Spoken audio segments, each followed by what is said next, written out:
इस दुनिया में ऐसे कई लोग हैं जो कि ये दावा करते हैं कि उन्हें एलियंस ने किडनैप किया था। एलियन अबडक्शन यानी एलियंस द्वारा किया गया अपहरण। इस दुनिया में ऐसे कई एजेंसियां मौजूद है जो कि इन एलियंस पे सीक्रेटली रिसर्च करती है, जो कि आम लोगों से छिपाकर करते हैं और रिसर्चेस के रिजल्ट्स को भी आम लोगों के सामने नहीं आने देते। पर ऐसे कई लोग हैं जो कि ये कहते हैं कि उनका एलियंस ने अपहरण किया था।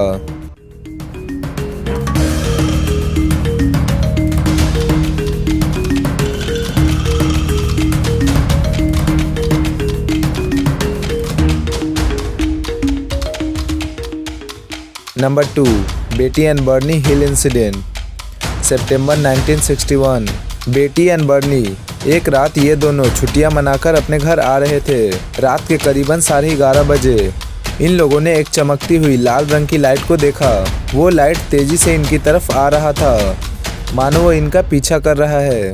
वो लोग ऐसे अजीब से लाइट को ऊपर से आते हुए देखकर बहुत डर गए और उन्होंने अपने कार का स्पीड और तेज कर दिया।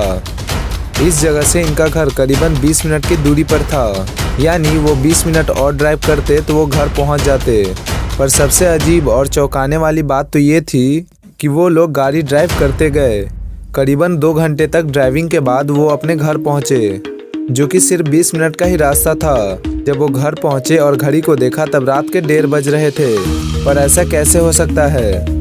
20 मिनट के रास्ते को पार करने में उन्हें 2 घंटे का समय कैसे लगा? उन्हें कुछ समझ नहीं आ रहा था कि ऐसा कैसे हुआ, और उन्हें ये भी याद नहीं कि इतनी जल्दी 2 घंटा कैसे बीत गया। अगले दिन की सुबह को बेटी को ऐसा एहसास हुआ कि पिछले रात उन्हें एलियंस ने अगवा किया था और उनके शरीर पे कुछ रिसर्च किया और उसके बाद उन्हें छोड़ दिया। पर ये उन्हें सिर्फ एहसास हो रहा था, इसलिए उन्हें लगा कि शायद कल रात मैंने कोई सपना देखा था। इस एहसास वाली घटना को उन्होंने जब अपने पति बर्नी से बताया तो उन्होंने भी कहा कि हाँ, मुझे भी आज सुबह से ऐसा एहसास हो रहा है।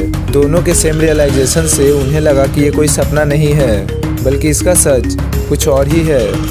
इस घटना को उन्होंने एक न्यूज़पेपर के इंटरव्यू में बताया। जब उनका इंटरव्यू न्यूज़पेपर में पब्लिश हुआ तो बहुत से लोगों का ये कहना था कि ये दोनों झूठ बोल रहे हैं, झूठे मनगढ़ंत कहानी बना रहे हैं। उनके इस अबडक्शन वाले कहानी को सुनने के बाद उन पर बहुत से रिसर्च किए गए। डॉक्टर्स ने जब उन्हें हिप्नोटाइज किया ये पता लगाने के लिए कि आखिर उस दिन हुआ क्या था। हिप्नोटाइज के रिजल्ट में उन्हें कुछ ऐसा पता चला जिससे वो डॉक्टर्स अचंभित हो गए। हिप्नोटाइजेशन के दौरान उन दोनों ने एलियंस के बारे में बहुत विस्तार से बताया, जैसे कि उन्होंने उसे देखा हो और उस स्पेसशिप का ड्राइंग भी बनाए। और सबसे आश्चर्य की बात तो ये थी कि बेटी ने एक स्टार मैप का नक्शा बनाया और कहा कि मैंने ये स्पेसशिप के अंदर से देखा था और ये मैप दक्षिणी दिशा में जेटा रेटिकुली, जो कि एक स्टार सिस्टम है, उससे मेल खाता था। बेटी एंड बर्नी ने जो स्पेसशिप का ड्राइंग बनाया था वो ये ड्राइंग है।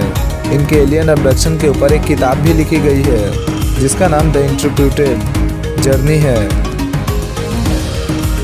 Number 1, Robert Taylor.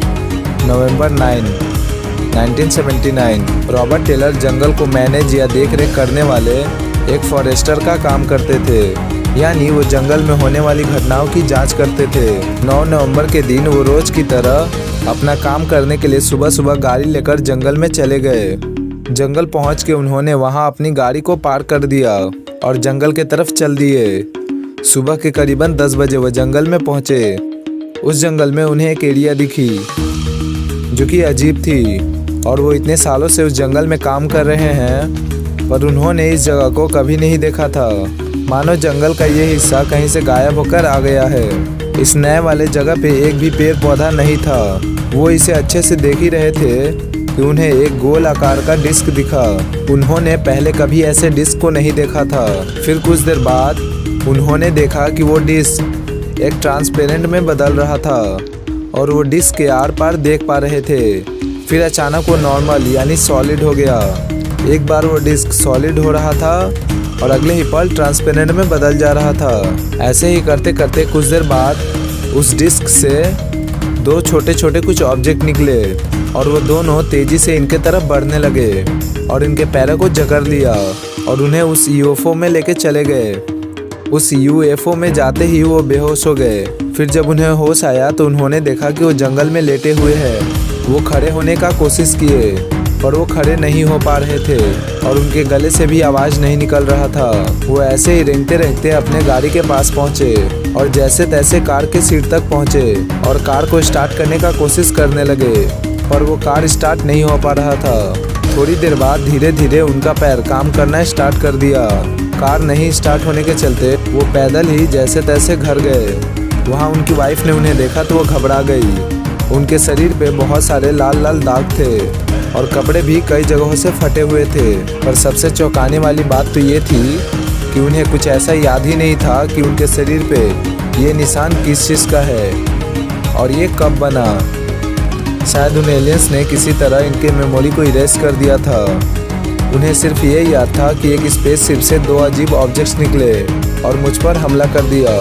रॉबर्ट ने इस घटना को पुलिस को बताया और एक केस दर्ज करवाया और अगले ही दिन पुलिस इन्वेस्टिगेशन टीम के साथ उसी जंगल में गई जहां वो हादसा हुआ था। वहां उन्हें बहुत से सबूत मिले, जैसे घास का जलना, यानी जहां वो स्पेसशिप था वहां पे उतनी दूरी के घास जल गए थे। वहां उन्हें कुछ मार्क्स और गड्ढे भी मिले, जिसके जरिए रॉबर्ट की बात को झुठलाना आसान नहीं था।